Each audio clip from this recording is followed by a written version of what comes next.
قال رسول الله صلى الله عليه وسلم আল্লাহর রাসূল বলেন মান সালাকা তরিকান, যে এমন রাস্তায় বের হলো ইয়াতলুবু ফীহি ইলমান, ইলম অন্বেষণ করার জন্য, অর্থাৎ যে ইলম জানার জন্য, কোরআন জানার জন্য, যে হাদিস জানার জন্য, আল্লাহ রাব্বুল আলামিনকে জানার জন্য ঘর থেকে বের হয়ে গেল, সাহালাল্লাহু লাহু তরিকান ইলাল জান্নাহ, আল্লাহ রাব্বুল আলামিন তার জন্য জান্নাতের রাস্তা সহজ করে দেন। তাহলে এত সুন্দরের আয়োজন, এই হাদিস কি পৌঁছায় নাই মুমিনের কানে? এই হাদিস কি মুমিনের কানে যায় নাই? আল্লাহ রাসূল বলেন খায়রুকুম মান তাআল্লামাল কুরআন ওয়া আল্লামা, তোমাদের মাঝে শ্রেষ্ঠ সেই মানুষ যে কোরআন শিখে এবং শিখায়। আল্লাহ কোন ডাক্তারকে শ্রেষ্ঠ বলে নাই, আল্লাহ রাসূল কোন ইঞ্জিনিয়ারকে শ্রেষ্ঠ ভালো মানুষ বলে নাই, আল্লাহ রাব্বুল আলামিন কোন ব্যারিস্টারকে ভালো বলেন নাই, আল্লাহ কোন এমবিবিএস এফআরসিএস এফসিসিএস করা ডাক্তারকে শ্রেষ্ঠ বলে নাই, আল্লাহ রাসূল কোন দুনিয়ার মালিক আধিপত্য বিস্তারকারী কোন লিডারকে শ্রেষ্ঠ বলে নাই। আল্লাহ রাসূল বলেছেন খায়রুকুম মান তাআল্লামাল কুরআন ওয়া আল্লামা, তোমাদের মাঝে শ্রেষ্ঠ সেই মানুষ যে কোরআন শিখে এবং শিখায়। আল্লাহর রাসূল সপ্ত আসমানের উপর চলে গেছেন, সিদরাতুল মুনতাহায় যাওয়ার পর জিবরাইল বলেন ইয়া রাসূলুল্লাহ, এর উপরে যাওয়ার পারমিশন আমার নাই, আপনি এখানে থাকেন, আরেক দল আছে উপর থেকে আয়েশা আরশের মালিকের কাছে আপনাকে নিয়ে যাবে। সপ্তম আসমানের উপর থেকে আল্লাহর রাসূল সামিতু খাশাফাতান বলেন, আমি জোতার পায়ের আওয়াজ শুনলাম। ফাসালতু জিবরাইল লিমান হাদা ইয়া জিবরাইল, জিবরাইল এই জোতার আওয়াজটা কার? জিবরাইল বলেন ইয়া রাসূলুল্লাহ, মসজিদে নববীতে বেলাল হাঁটতেছে সেই আওয়াজ। বেলাল রাদিয়াল্লাহু তাআলা আনহু দেখতে তো আপনার আমার মতো এত সুন্দর ছিলেন না, ইথিওপিয়া থেকে আসা কালো নিগ্রো ছিলেন, ঠোঁটগুলো মোটা মোটা, গায়ের চামড়া কালো, এত কালো ছিলেন, অন্ধকার রাতের মতো কালো, কাবার গেলাফের মতো কালো, কিন্তু এত সম্মান কে দিল তাকে বলেন তো আওয়াজ করে? কারণ তারা কোরআনের সাথী ছিল, তারা রাসূলের সাথী ছিল। বেলাল রাদিয়াল্লাহু তাআলা আনহু দুনিয়ার মানুষ যাকে দেখতে পারত না, আর আরশের মালিক তার সম্মান এত এত বাড়িয়ে দিয়েছেন, দুনিয়ার জমিনে হাতে আওয়াজ আর সে আজমে চলে যায়। শ্রেষ্ঠত্ব কার? বেলালের নয়, এই কোরআনের ছোঁয়া যারা পাইছে তারাই শ্রেষ্ঠ হয়ে গেছে। এই কোরআন শরীফটা যখন বাড়ির কোনো গেলাফের মধ্যে রাখেন, ওই গেলাফটা খুইলা যদি আপনি দেখেন নিচে পড়ে রয়েছে, পা দিয়ে কি ওটা পাড়া দিবেন না নিয়ে বুকে বুঝবেন? কথা বলেন। এই কোরআনের গেলাফ যদি আপনি দেখেন যে কোথাও পড়ে আছে, আপনি সেটা নিয়ে পাড়া দিবেন নাকি বুকে মুছে চুমু খাবেন? এটা কোরআনের সম্মান। এই কোরআনের সাথে যারা লেগে গিয়েছেন তারাই দামি হয়েছেন। খায়রুকুম মান তাআল্লামাল কুরআন ওয়া আল্লামা, শ্রেষ্ঠ তো তারাই যারা কোরআন শিখে এবং শিখায়। সুতরাং এই কোরআন হাদিসের জলসাগুলো এত দাম, এত দাম। এই কোরআনের ছোঁয়া পায়া যদি 2 টাকার কাপড় গিলাফ বাদশার মাথায় উঠতে পারে, এই কোরআনের ছোঁয়া পাওয়া যদি কোরআনে একটা গেলাফ 5 টাকা গজের কাপড় যদি বাদশা দইরা চুমু খাইতে পারে, সুতরাং আপনি এবার চক্ষু বন্ধ করে চিন্তা করেন এই কোরআনের ছোঁয়া যারা পেয়েছেন আল্লাহর কাছে তারা কত দামি। এই জন্য আল্লাহ রাব্বুল আলামিন বলেন কদ আফলাহাল মুমিনুন, মুমিনগণ সফল কাম, সফল সার্থক তো হলো মুমিন যারা, ইমানদার যারা, তারাই তো সফল। এই দুনিয়া বেঈমানদের দুনিয়া, ইমানদারদের জন্য এই দুনিয়া নয়। আল্লাহ রাসূল বলেন, এটা হাদিসে কুদসি, আল্লাহ বলেন ও দুনিয়ার মানুষ তোরা শুনে রাখ, যদি দুনিয়ার দাম আমার কাছে একটা মশার ডানা ঈমান হইতো, কোন কাফের বেঈমানকে আমি এক গ্লাস পানি পান করাতাম না। তার মানে দুনিয়ার কোনো দাম নাই আল্লাহর কাছে। আল্লাহর দাম, আল্লাহর কাছে ঈমান আর মুমিনের দাম। আল্লামা ইকবাল মরুভূমিতে দাঁড়ায় আসমানের দিকে তাকায় বলেন শিকওয়া, পরে জবাবে শিকওয়া লিখছেন। শিকওয়া লেখার পর উপমহাদেশের ওলামাগণ ইকবালকে জিন্দিক মুরতাদ ফতোয়া দিয়েছেন। কারণ ইকবালের কথার দিকে তাকাইলে মনে হবে ইকবাল মুরতাদ হয়ে গেছে। মরুভূমিতে দাঁড়ায় আসমানের দিকে তাকায় ইকবাল বলেন, আল্লাহ সিজদা দিলাম আপনাকে, আপনি ফালায় রাখলেন মরুভূমিতে, আর যারা আপনাকে মারার জন্য তীর মারে, যারা আপনার বিরুদ্ধাচরণ করে, তাদের দিলেন রাজপ্রাসাদ। এই হলো আপনার ইনসাফ আর আদালত। এটা তো শরীয়তের মোল্লারা বুঝে নাই। হায় হায় ইকবাল কি বললো, এটা আল্লাহর ইনসাফের উপর প্রশ্ন। জবাবে শিকওয়া লেখা ইকবাল বলছেন এটা আল্লাহর ইনসাফের উপর প্রশ্ন না, এটা আমার আশিক আর মাশুকের খেলা, আল্লাহর প্রেমের প্রশ্ন। এটা উযাইর আলাইহিস সালাম জনপদ দিয়ে যাচ্ছেন আর বলছেন আওকাল্লাযী মাররা আলা ক্বরিয়াতিন ওয়া হিয়া খাযিয়াতুন আলা উরুশিহা ক্বালা আন্না ইউহয়ী হাযিহিল্লাহু বা'দা মাউতিহা। দেখেন আল্লাহর সাথে প্রেমের খেলাগুলো দেখেন। এক জনপদ দিয়ে উযাইর আলাইহিস সালাম যাচ্ছেন, দেখলেন বিশাল ধ্বংসযজ্ঞ, চারদিক ধ্বংসযজ্ঞ। কেমন ধ্বংসযজ্ঞ? আপনি একটা হেলিকপ্টার দিয়ে যদি আমাদের ঢাকা সিটির উপর দিয়ে যান, আল্লাহ না করুক যদি ভূমিকম্প দিয়ে আমাদের শহরকে ধ্বংস করে দেওয়া হয়, এমন ধ্বংসযজ্ঞ করা হলো, আপনার দেখে মনে হবে কিয়ামত পর্যন্ত শহর আর পরিষ্কার করা যাবে না। কথা বল না কেন?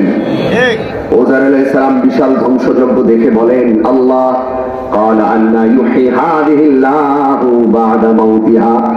আল্লাহ মৃত্যুর পর, এই ধ্বংসযজ্ঞের পর কেমনে আবার জীবন দিব? এই প্রশ্নটা উযাইর আলাইহিস সালামের আল্লাহর কুদরতের ইনকারের উপর ছিল না। কারণ নবীরা আল্লাহর সবচেয়ে কাছের বান্দা। এটা প্রেম খেলার প্রশ্ন। যেমন ইব্রাহিম আলাইহিস সালাম বলেছিলেন আল্লাহ আপনি কেমনে মৃতকে জীবন দান করবেন? আল্লাহ বলছিলেন আওয়ালাম তুমিন ক্বালা বালা ওয়ালাকিন ইয়াতমাইন্না কলবি। ইব্রাহিম আলাইহিস সালামকে আল্লাহ প্রশ্ন করলেন, ইব্রাহিম তুমি কি আমার কুদরতের উপর, ক্ষমতার উপর তোমার কি বিশ্বাস নাই? ইব্রাহিম আলাইহিস সালাম বললেন ক্বালা বালা, হ্যাঁ হ্যাঁ কোনো সন্দেহ নাই। আল্লাহু আকবার। ওয়ালাকিন ইয়াতমাইন্না কলবি, একটু মনের প্রশান্তি আল্লাহ দেখতে চাই। ধরেন আমি হাতের মধ্যে একটা জিনিস রেখা বন্ধু মহলা হিসা বললাম একটা জিনিস আছে, কালকা দেখামো, কিছু বন্ধু করবো না দোস্ত আজকেই দেখা, আজকেই দেখা, আজকেই দেখা। কথা দেখে না? এটা প্রেম খেলা, এটা আশিক মাশুকের খেলা। ওই যে লায়লার গলি দিয়ে মজনু হাঁটে আর কুকুরের পা চুম্বন করে, পায়ে সগ বসিদা মজনু খালকে গুই গিয়েছে গোফ গুফতে ঈসা গাহে গাহে কোই লায়লা রফতাবু। মজনু কুকুরের পা চুম্বন করতেছে আর বলতেছে, মানুষ বলে হায় হায় মজনু তো পাগল হয়ে গেছে, কুকুরের পা চুম্বন করে। মজনু কয় দুনিয়ার মানুষ আমি তো কুকুরের পা চুম্বন করি না, বড় আমার লায়লার গলি দিয়া এই কুকুর হাটে, যেই লায়লা যেই গলি দিয়া আমার লায়লা হাটে, আমার লায়লার পায়ের দুলা এই কুকুরের পায়ে লাগানো। আমি যখন কুকুরের পা চুম্বন করি মনে হয় আমার লায়লার পা চুম্বন করতেছি। এটা বড় প্রেম খেলা। সেই প্রশ্ন ইকবাল করেছিলেন আল্লাহ সিজদা দিলাম আপনাকে, মানলাম আপনাকে, আপনি মরুভূমিতে ফেলে রাখলেন, আর হামান কামান নমরুদ তারা আপনাকে তীর মারে, আপনার বিরুদ্ধাচরণ করে, আর ফেরাউন বলে আনা রাব্বুকুমুল আ'লা, আমি বড় খোদা। ওদেরকে আপনি প্যালেস দিলেন, প্রাসাদ দিলেন, এটাই কি আপনার ইনসাফ? না, এটা আল্লাহর ইনসাফের উপর প্রশ্ন ছিল না, এটা ইশকের খেলা। জবাবে শিকওয়া লেখার পর যে ইকবালকে জিন্দিক বলতো, সেই ইকবালকেই ওলামারা আল্লামা উপাধি দিয়েছেন। যে কথা বলতেছিলাম আল্লাহর কাছে ঈমানের, আল্লাহর কাছে যদি দুনিয়ার দাম বিন্দু পরিমাণ থাকতো, মশার ডানা পরিমাণ থাকতো, আল্লাহ কোন কাফের বেঈমানকে এক গ্লাস পানিও আল্লাহ খাওয়াতেন না। এই দুনিয়ার কোনো দাম নাই, মালিকের কাছে কোনো দাম নাই, আল্লাহর কাছে। তো এই দুনিয়ার মধ্যে দাম হলো ঈমান, আর ঈমান বলা মানুষগুলোর। এই জন্যই কালো বেলালকে আল্লাহ সোনা বানিয়ে দিয়েছে, হীরা বানিয়ে দিয়েছে। কথা কয় না? আল্লাহর কাছে যদি দাম থাকতো আল্লাহ শত্রুদেরকে খাওয়াতেন না। বড় কঠিন মুসিবতে আল্লাহ ফেলবেন, যাচাই করে নেবেন, আল্লাহ পরীক্ষা করবেন। এমনি এমনি প্রমোশন আসে না, অনেক পরিশ্রমের পরে প্রমোশন আসে। দুনিয়ার কর্পোরেট দুনিয়ায় আপনি চাকরি করেন, ব্যবসা করেন, বাণিজ্য করেন, আপনি ভালো শ্রম দিলে আপনার বস আপনাকে প্রমোশন দিবে। আর ব্যবসায় যত শ্রম দিবেন তত ব্যবসায় লাভ হবে। কথা বলেন ঠিক কিনা?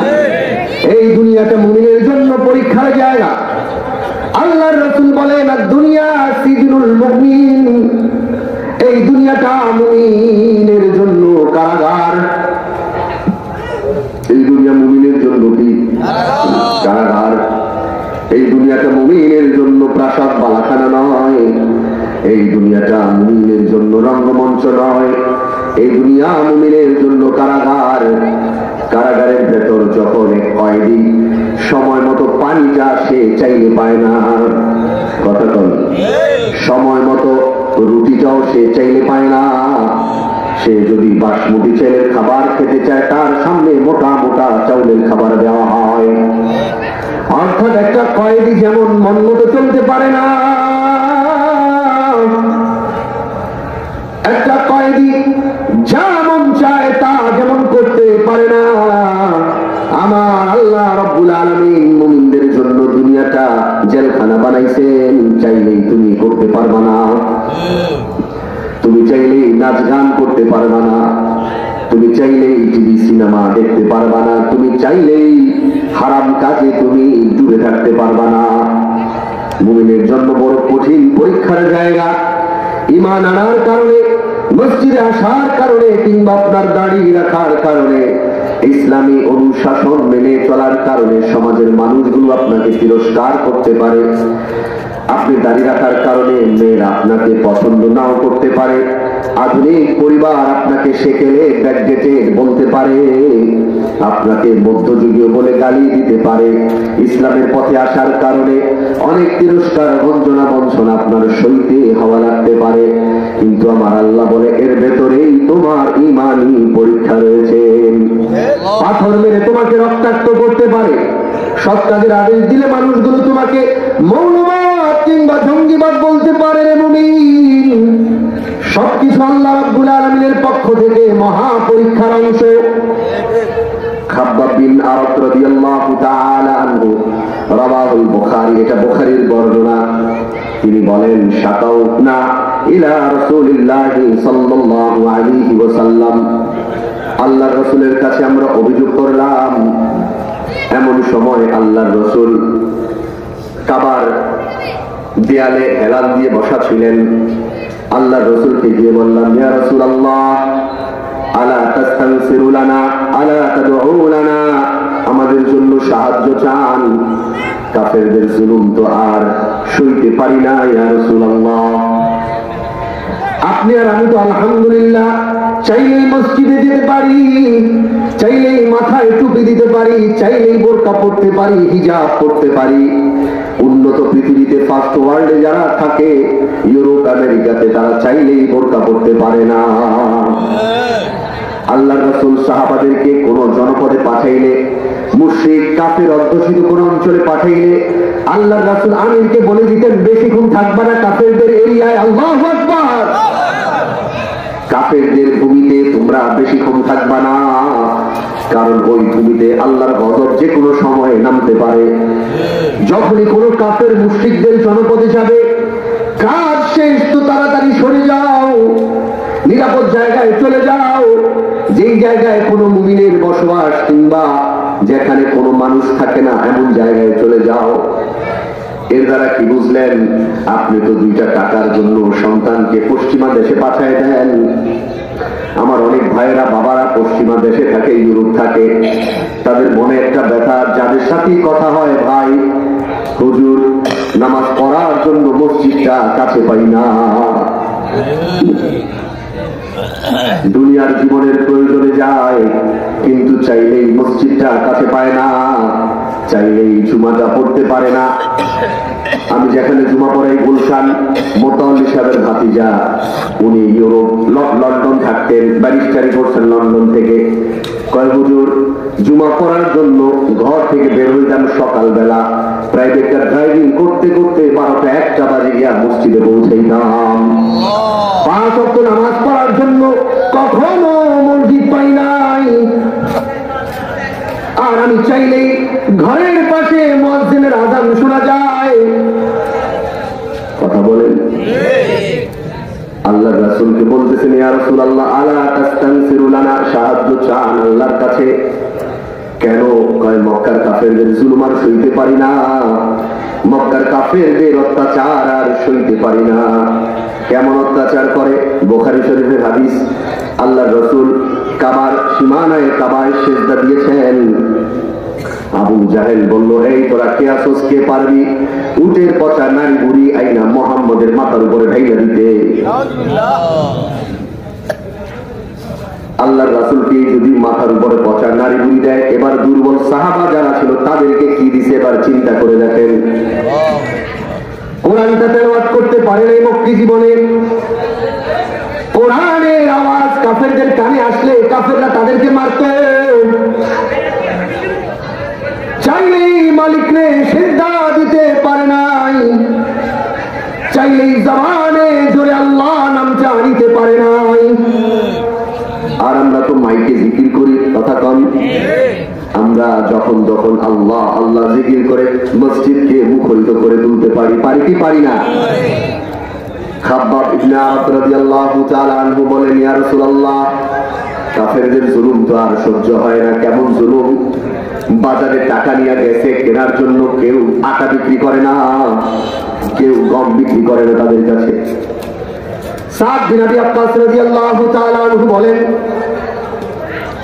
আমাদেরকে এমন ভাবে তারা ঘরে করে রেখেছেন, বাজারে যখন যেতাম কিছু ক্রয় করার জন্য তারা আমাদের কাছে বিক্রি করতো না, আমরা গাছের পাতা খেয়ে থাকতাম। আমরা যখন পায়খানা করতাম, ছাগলের পায়খানা যেমন গুটি গুটি হয় এমন পায়খানা আমাদের হতো, গাছের পাতা খাইতাম, কালো কালো গ্রিন পায়খানা আমাদের হতো। মক্কার কাফেররা ব্যবসা বাণিজ্য ওদের দখলে ছিল। আমরা বাজারে গেলে সবাই দোকান মুখ ঘুরায় নিত, কেউ পণ্য বিক্রি করে নাই, গাছের পাতা খেয়ে থাকতাম। কত জুলুম করেছে মুমিন ভাই আমার, এটা কল্পনা, এটা বলে শেষ করতে পারবো না। শুধু যদি এই জায়গায় থাকি, মক্কা জীবনের নির্যাতনে থাকি, রাতকে রাত পার হয়ে যাবে। আল্লাহ রাসূলকে খাব্বাব ইবনে আরাদ রাদিয়াল্লাহু তাআলা আনহু বলেন, একটু সাহায্য চান মালিকের কাছে, ইয়া রাসূলুল্লাহ আলা তাদউ লানা, একটু কি আল্লাহর কাছে দোয়া আপনি করবেন না? একটু দোয়া করেন আল্লাহ যে আমাদেরকে হেফাজত করে।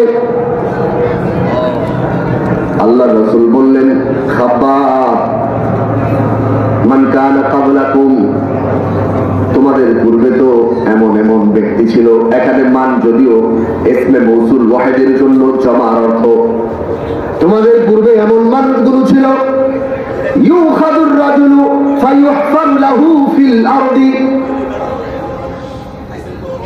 ঈমান আনার কারণে তাদেরকে ধইরা ধইরা আনতো, ফায়ুহফারু লাহু, আর তার জন্য তাদের জন্য জমিনে গর্ত কইরা তাদেরকে সেখানে ঢুকা এই পর্যন্ত চাপা দিত। বুখারীর বর্ণনা, এটা কোনো গল্প গুজব নয়।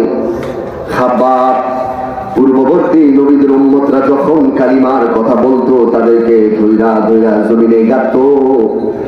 ফায়ুজা আবি মিনশাত, আর তারা মিনশাত মানে হলো, মিনশার মানে হলো করাত, আর করাত নিয়ে আসতো। ফায়ুদাউ আলা রাসিহি, মাথার উপর রাখতো। ফায়ুজা ফায়াজআলু নিসফাইন, আর দুই টুকরা মুহূর্তে করে ফেলতো। খাব্বাব কতটা জুলুমের শিকার হইছ। মক্কায় তো ওরা তোমাদের কাছে খাবার বিক্রি করে না, মক্কায় তো ওরা তোমাদেরকে সেজদা দিতে দেয় না, মক্কায় ওরা তোমাকে রবের নাম জবানে নিতে দেয় না। তোমরা সেজদায় গেলে উটের পচা নারী বুড়ি মাথার উপর রাইখা দেয় খাব্বাব।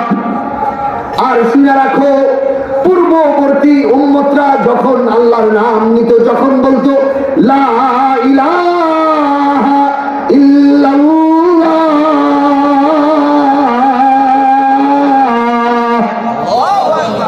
তারা যখন বলতো আল্লাহ ছাড়া কোনো মাবুদ নাই, আল্লাহ ছাড়া কোনো ইলাহ নাই, যখন আল্লাহর একত্ববাদের দাওয়াত দিত, খাব্বাব তাদেরকে দইরা আইনা মাটিতে পুইতা মাথার উপর দিয়ে মিনসার করাত চালাই দিত, আর মুহূর্তে দ্বিখণ্ডিত করে ফেলতো।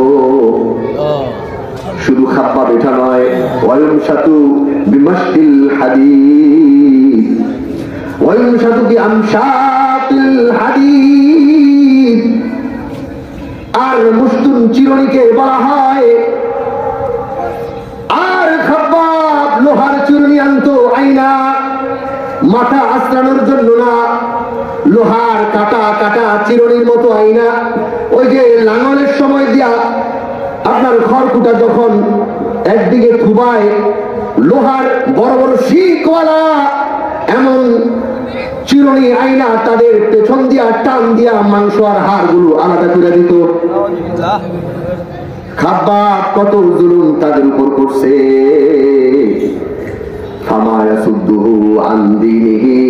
এত কঠিন আযাব দেওয়ার পরও তাদের কলব থেকে দিনকে সরাইতে পারে না। খাব্বাব কতটার কষ্ট পাও। আনতুম তাস্তাজিলুন, তোমরা তো খুব তাড়াতাড়ি করতেছো। খাব্বাব শুনে রাখো, এই দিন ততক্ষণ পর্যন্ত হাতটা, এই দিন ততক্ষণ পর্যন্ত পূর্ণতা পাবে না যতদিন পর্যন্ত না ইয়ামান থেকে সেই মিন সানআ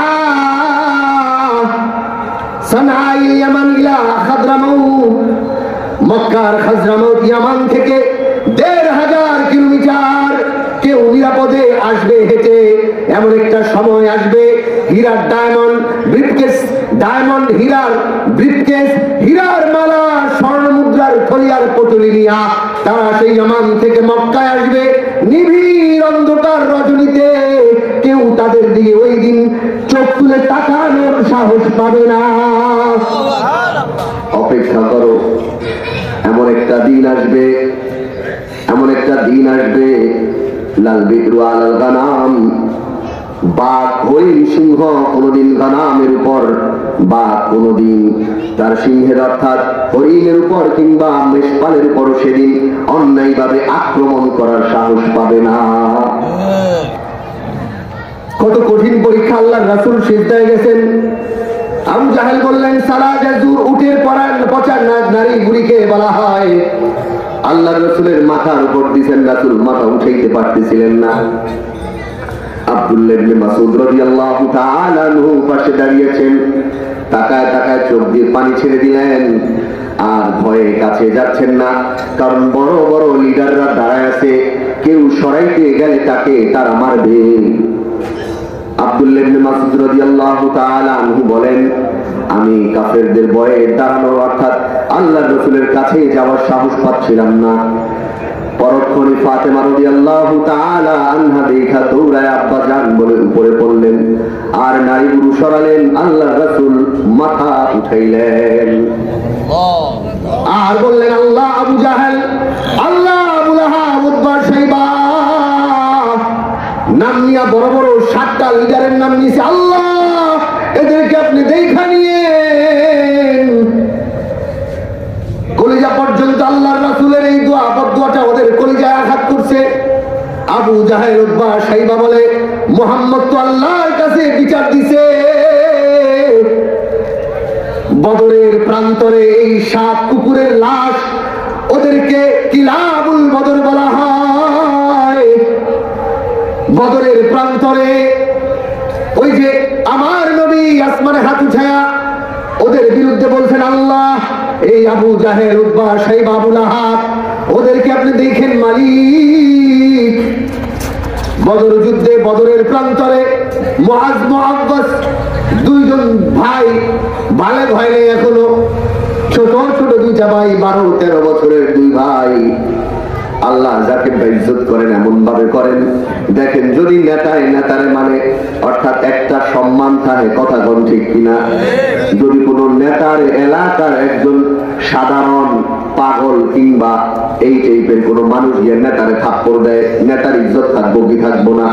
চেয়ারম্যানদের থাপ্পড় দিলে মালিক যদি একটু থাকে, কিন্তু কোন রিক্সাওয়ালা ভাই যদি জনতার সামনে চেয়ারম্যানকে থাপ্পড় দেয়, মালিক কি থাকবো? আমার আল্লাহ আল্লাহ কেমনে বেইজ্জতি করেন দেখেন। ইজ্জত দেওয়ার মালিককে, অপমান করার মালিককে। আল্লাহ যার উপরে উঠাইব, কেরেন দিয়েও নিচে নামানোর ক্ষমতা কারো নাই। আর আল্লাহ যাকে নিচে নামাবেন, কেরেন দিয়ে টেনে উপরে উঠার ক্ষমতা কারো নাই। 7টা কুকুরের লাশ পড়েছিল বদর প্রান্তরে, কারণ আল্লাহর রাসূল আল্লাহর কাছে শিকায়েত করে দিয়েছেন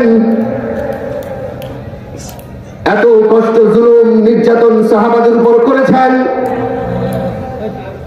যার বর্ণনা ইতিহাস যদি তুলে ধরেন আপনি পাগল হয়ে যাবেন। তারা ঈমানের জন্য কতটা ত্যাগ স্বীকার করেছেন। পাথর দিয়ে মাথা থেতলে দিয়েছেন, জবানে ছিল লা ইলাহা ইল্লাল্লাহ। আগুনের আংলার লোহার চিরুনি দিয়ে মাংস থেকে হাড়কে আলাদা করেছেন, জবানে ছিল লা ইলাহা ইল্লাল্লাহ।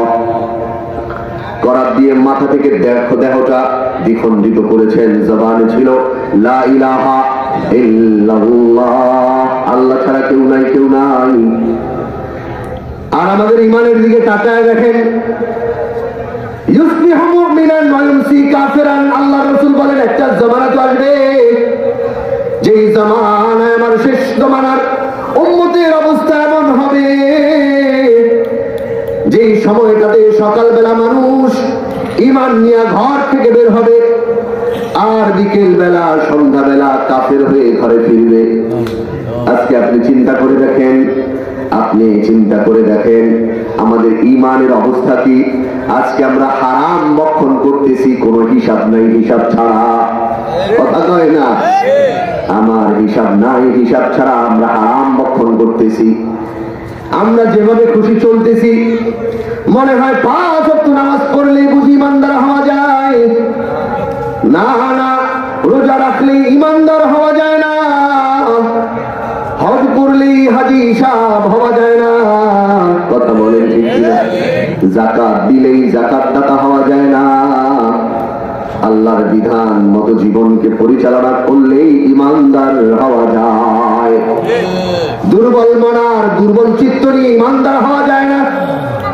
আমি তো চিন্তা করি, সুদের ব্যবসাটা যদি বন্ধ হয়ে যায়, লাখে 10,000 টাকা ঘরে বসে পাইতাম, কেমনে পাবো?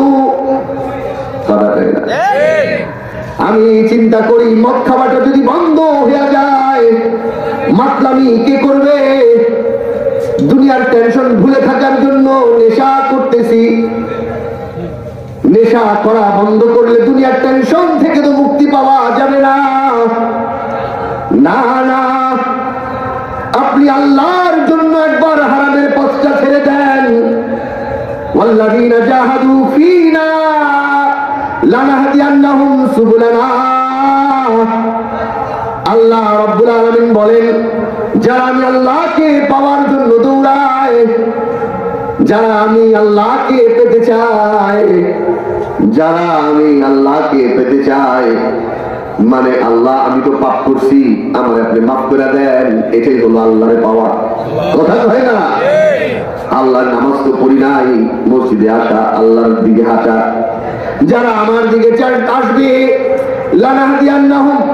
লানাহদিয়ান্নাহুম, আমি তাদের জন্য অবশ্যই পথ খুলে দিব, দেখাবো সুবুলানা, অনেক রাস্তা, অনেক রাস্তা। আমি আমার হাজার হাজার রাস্তা তাদেরকে দেখিয়ে দিব। আল্লাহু আকবার। আজকে তুমি হারাম পথে আছো, হারামকে আল্লাহর নামে ছেড়ে দাও। আল্লাহ তওবা করলাম কান ধরে, আর কোনোদিন হারাম খাবো না। দেখবা আমার আল্লাহ হালালের রাস্তা তোমার জন্য খুলে দিয়েছেন। শিক্ষা আমাদের হয় না, সাহাবাদের জীবন থেকে, রাসূলের জীবন থেকে তো শিক্ষা নেওয়া দরকার আমাদের। ওমর ফারুক রাদিয়াল্লাহু তাআলা আনহু খেজুর পাতার ছাউনি দিয়া ঘুমাইতেন, মদিনার বাগানে মাথায় পাথর দিয়া ঘুমায় থাকতেন। অথচ তিনি 22.5 লক্ষ বর্গ কিলোমিটার একচ্ছত্র তৎকালীন পৃথিবীর অর্ধেক পৃথিবীর তিনি মালিক বানায় দিয়েছেন। কে? তাকে কে মালিক বানায় দিয়েছেন? আবু বকর সিদ্দিক রাদিয়াল্লাহু তাআলা আনহু। ঘরে কিছু ছিল না, আল্লাহ রাসূলের চাদরে সব রেখে দিয়েছেন যুদ্ধ জিহাদের জন্য, কিতালের জন্য। আবু বকর ঘরে কি রেখেছো? ইয়া রাসূলুল্লাহ, ঘরে তো আপনাকে আর আল্লাহকে আমি রেখেছি। ওই আবু বকরের প্রথম খলিফা বানাইছে কে? আওয়াজ করে বলেন, কে বানাইছে? আমার আল্লাহ। যে আবু বকরের ঘরে চুলা জ্বলতো না মাসের পর মাস, সেই আবু বকরকে আল্লাহ বাদশা বানায় দিয়েছে দুনিয়া। যে ওমরের ঘরে চুলা জ্বলতো না, বাদশা বানাইছে কে? যে আলী রাদিয়াল্লাহু তাআলা আনহু খাবারের জন্য কিছু পাইতো না, ঘরে খাবার নাই, ফাতেমা রাদিয়াল্লাহু তাআলা আনহা বললেন, স্বামী গো, ঘরে তো খাবার নাই। আলী রাদিয়াল্লাহু তাআলা আনহু বের হয়ে গেছেন, বিসমিল্লাহ বলে আল্লাহু আকবার। আল্লাহ চাইলে তো, দেখেন কার স্বামী ছিল? ফাতেমা, সাইয়্যিদাতু নিসাই আহলিল জান্নাহ, জান্নাতি নারীদের যিনি সর্দারিনী হবেন, ওই ফাতেমার স্বামী ছিলেন আলী রাদিয়াল্লাহু তাআলা আনহু। আর কার জামাতা ছিলেন? বিশ্বনবী মুহাম্মদ সাল্লাল্লাহু আলাইহি ওয়াসাল্লাম। আল্লাহর রাসূল চাঁদকে ইশারা করলে যদি দ্বিখণ্ডিত হয়ে পড়ে যায়, আল্লাহর রাসূল আসমানের দিকে হাত উঠাইতে দিলে জান্নাতের খাবার আলীর ঘরে আসতে দেরি হতো না। কিন্তু আলী রাদিয়াল্লাহু তাআলা আনহু, এই যে সাহাবাদের আল্লাহ রাসূল বলেন, আলাইকুম বিসুন্নতি ওয়া সুন্নাতিল খুলাফায়ে রাশিদিন আল মাহদিয়িন। আমি সহজভাবে একটা অনুবাদ করি এটার। আমার জীবন, আমার জীবনীতে আমার জীবন আদর্শ যেমন তোমাদের কাছে অনুসরণীয়, অনুকরণীয়, আর আমার খুলাফায়ে রাশিদিনদের জীবনীও তোমাদের কাছে অনুসরণীয় আর অনুকরণীয়। কিন্তু আমাদের দেশের একদল আছে, কয় রাসূলের হাদিস পাইলে আবু বকরের কথা মানি না, রাসূলের হাদিস পাইলে ওমর মানি না, রাসূলের হাদিস পাইলে আলী মানি না, রাসূলের হাদিস পাইলে ওসমান মানি না। ধরে কোন নাউযুবিল্লাহ। আল্লাহ কয় আমার জীবনী ব্যাখ্যা করব আবু বকর। আল্লাহর রাসূল বলেন, আমার জীবন আবু বকরের থেকে কেউ বেশি বুঝবে না। কিয়ামত পর্যন্ত দুনিয়ার মানুষ আমার জীবনকে যে ব্যাখ্যা না করবে, আবু বকর আমার জীবন আর আমার কর্মকে যেই ব্যাখ্যা দিবে, সেই ব্যাখ্যাই 100-100। আল্লাহর রাসূল কয় আমার জীবনী আর খোলাফায়ে রাশিদিনদের জীবনী আদেশ নিষেধ দুটোটাই মানতে হবে। আরেক দল আছে, ওরা কয় কপাল পোড়া হতভাগা ভাইরা আমার। এই কথা বোঝেন তো? আমারে আপনারা যতটুকু চিনেন, এই নগরপাড়া মাঠে ফুটবল খেলছি জানেন না? কথা কন নাকি? আপনাদের তালাশ করে ফুটবল খেলছি জানেন না? কথা তাই না? আপনারা আমাকে যতটা চিনেন, যত কাছ থেকে আমাকে জানেন, আমি হাসি কেমনে, কথা বলি কেমনে, পঞ্চগড় দিনাজপুরের মানুষ কি আমার জীবনী কইরা এটাকে নকল কোট করতে পারবে? না না না, পারবে না ভাই, পারবে না।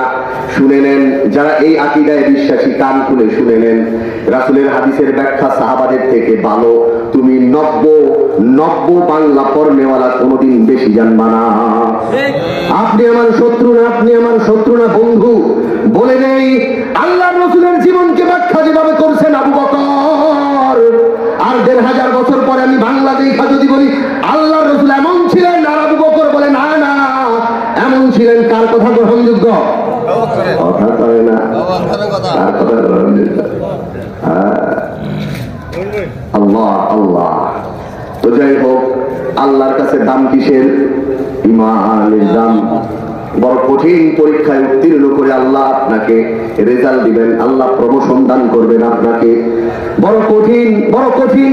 আবু বকর ঘরে কিছু নাই, ইয়া রাসূলুল্লাহ, আপনার কাছে সব দিয়া দিছি, ঘরে বিবি আল্লাহ আল্লাহ রাসূল রেখে আসছি। তারা হারামের রাস্তা বন্ধ করে দিয়েছেন। মদের আয়াত নাজিল হওয়ার আগ পর্যন্ত সাহাবারাও মদ খাইতেন, অনেক সাহাবা মদ পান করতেন। আল্লাহ যখন চূড়ান্ত ভাবে হারাম করলেন, ইন্নামাল খামরু ওয়াল মাইসির ওয়াল আনসাব ওয়াল আজলাম রিজসুম মিন আমালিশ শাইতান ফাজতানিবুহু লাআল্লাকুম তুফলিহুন। আল্লাহ রাব্বুল আলামিন আয়াত নাজিল করে দিলেন পার্মানেন্টলি মদ হারাম। যখন আয়াত নাজিল হলো, মুমিন ভাইরা আমার, মদিনার বড় বড় মদের ব্যবসায়ী অনেক সাহাবা ছিলেন, কারণ এটা তো তখন হালাল, কথা যায় না। বড় বড় চালান আসছে, কোটি কোটি ডলারের চালান। কানে খবর চলে গেছেন, কোরআনের আয়াত নাজিল হয়ে গেছে। ওই আয়াতটি ইন্নামাল খামরু ওয়াল মাইসির ওয়াল আনসাব ওয়াল আজলাম, ওই মদ আল্লাহ হারাম করছেন, জুয়া হারাম করছেন, পাথর পূজা হারাম, লটারি হারাম, শয়তানের কর্ম এগুলো। কানে পৌঁছতে দেরি একজন সাহাবা চিন্তা করে নাই, high high high, dollar, crore crore ডলারের মদের চালান আসছে, এটা বেচা পরে মদ বন্ধ করি। না না, কানে আসার সাথে সাথে মদের ড্রাম গুলো বাইরে আঘাত করে এমন ভাবে ভাঙছে, মদিনার গলিতে গলিতে এই যে কোটি পর্যন্ত শরাবের স্রোত ছিল। আল্লাহু আকবার।